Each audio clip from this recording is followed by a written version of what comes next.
Our next speaker is going to be Dr. Usha Kim, last but the best, who's going to tread a different path and help us understand some more on genetics of retinoblastoma. On to you, Dr. Usha. Thank you, Dr. Chitra and Dr. Vidya, for giving us this opportunity. And thanks to Santosh again for including us in the PG sessions always. So now my topic is going to be a little shift from the normal talks. It's not going to be very interesting, but I'd like to stress on the basics so that people understand. And all the more it has relevance at this point of time because staging is part of the staging is including the genetics. So let me start off. Yeah. So the questions that parents commonly ask the doctors, treating physicians are, will the vision be affected? Is it one eye or both? What is the cause of this disease? And will my next child get retinoblastoma? And this is something that any parent should be given clear answers to. So the only probability that we have to answer all these questions, at least most of them would be the genetic testing, which provides a sense of relief from the uncertainty which they have to undergo. And you also could make some informed decisions about managing the disease. A negative result can eliminate the need for an unnecessary screening. And a positive result can direct a person towards prevention, monitoring, and treatment options. Each of these are very, very relevant and significant, and so genetic testing plays a very important role today. So now let's look at what this genetics is all about. Retinoblastoma is actually caused by the alterations in gene called the RB1 gene that actually protects the cell from becoming a tumor. So two alterations are required for developing retinoblastoma. Let's look at what the heritable does. It affects mostly both the eyes. Sometimes one eye can also be affected, which I'll share with you in a moment. There is high risk of other cancers, and usually the alterations are identified in blood apart from the tumor as well. Now the non-heritable ones affects only one eye usually and almost always. There's no risk of other cancers, and usually the alterations are identified only in the tumor. So for heritable, it's both in the tumor and in the blood, whereas for the non-heritable, it's only in the tumor. And for heritable, it's usually both eyes.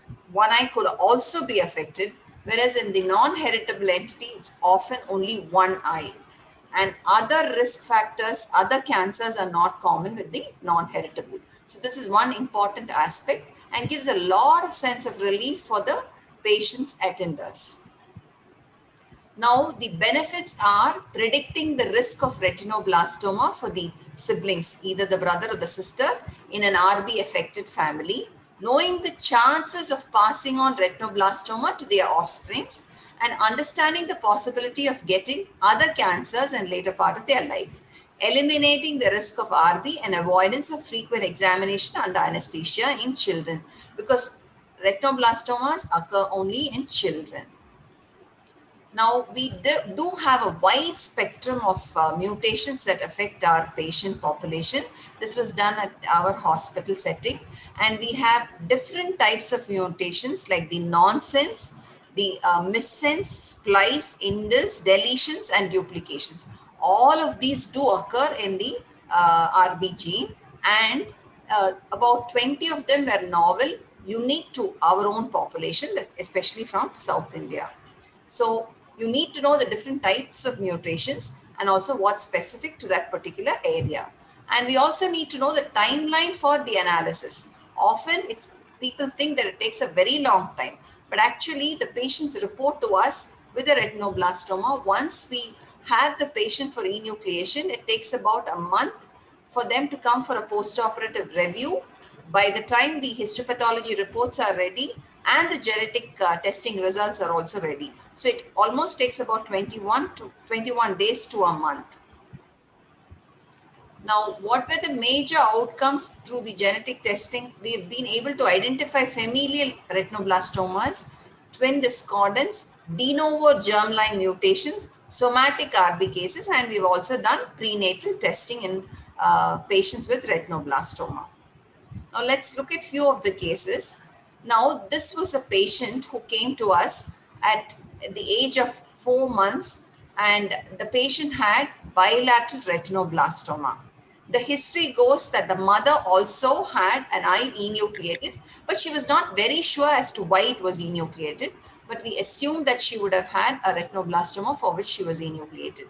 Subsequently, during the treatment for the first child, the mother got pregnant, and we did a genetic testing in the first baby and the mother, and we found out a specific mutation which was common to both.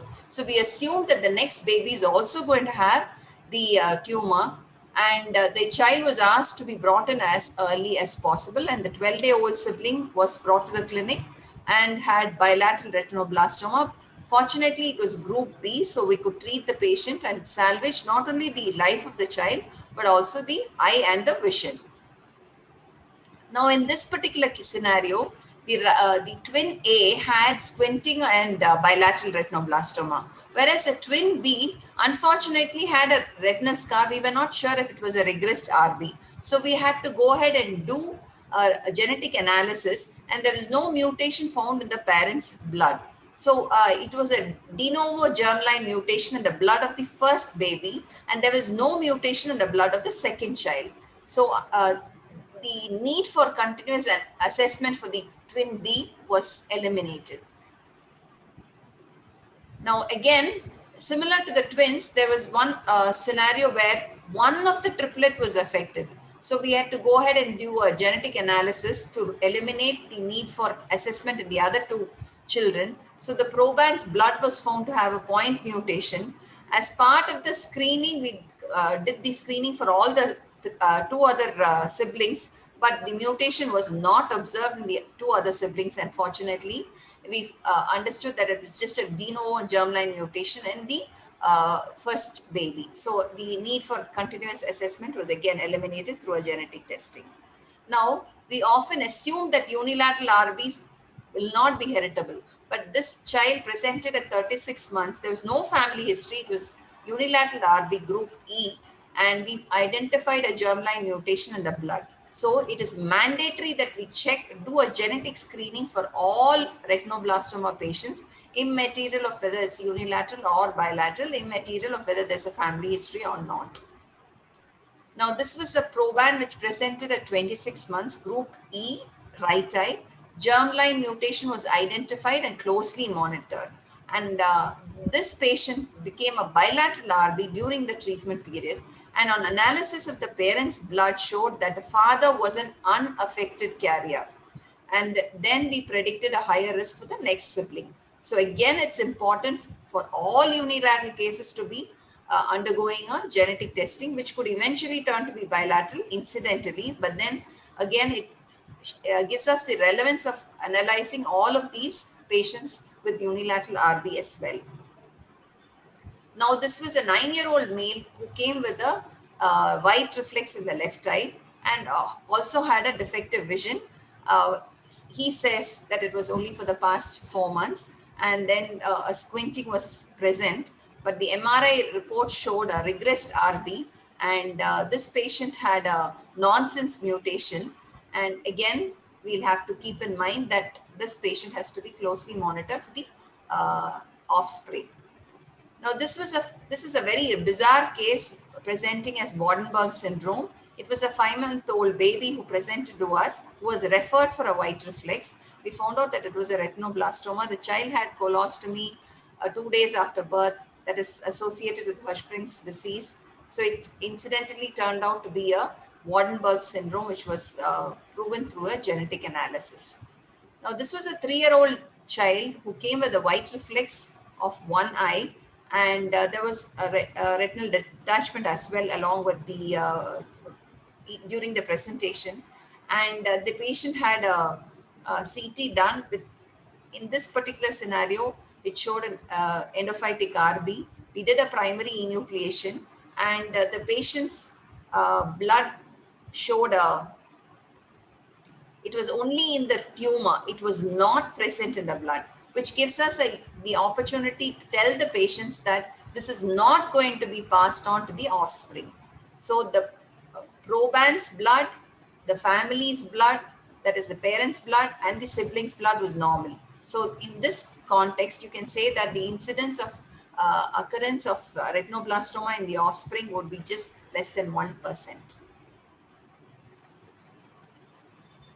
Now, in the adults, patients do come to us after realizing that there is a lot of genetic analysis going on. A patient who was enucleated way back in 88 came to us with no family history of retinoblastoma, but the child was enucleated. The patient was enucleated when the in 88 and when the child was 6 months old, and they wanted to know whether there is any chance of the patient passing it on to the offspring because she was going to get married. And since the blood showed negative for mutations, we said there was just less than 1% chance for getting retinoblastoma in her offspring. Now again, there's another patient who came to us asking for any risk of secondary tumors. Again, this child was enucleated in when the child was 2 years of age, way back about 20 years ago. And since there was no history of RB in the family and there was no mutation identified in the blood, there's no risk of developing a secondary cancer, and this led the child to live in peace later on. We also did a prenatal genetic testing for some of the patients where the wife, the proband and the mother had a deletion, and the family wanted to know the risk of RB in the growing embryo. Unfortunately, it turned out to be positive on the fetal DNA proved to be positive on a prenatal testing, and the parents had to go in for an abortion. Thank you very much. There are many such opportunities, but I just didn't want to elaborate too much on other areas. There is also something going on around epigenetics. So it doesn't stop here, but I think this is all that's sufficient for a postgraduate at the moment. And I think we need to emphasize that it's a new addition to the armamentarium of the staging of retinoblastoma. Thank you very much again. Thanks a lot, Dr. Usha. That was an amazing talk. I think I found it most interesting. And Dr. Vidya, can you take a question before we conclude?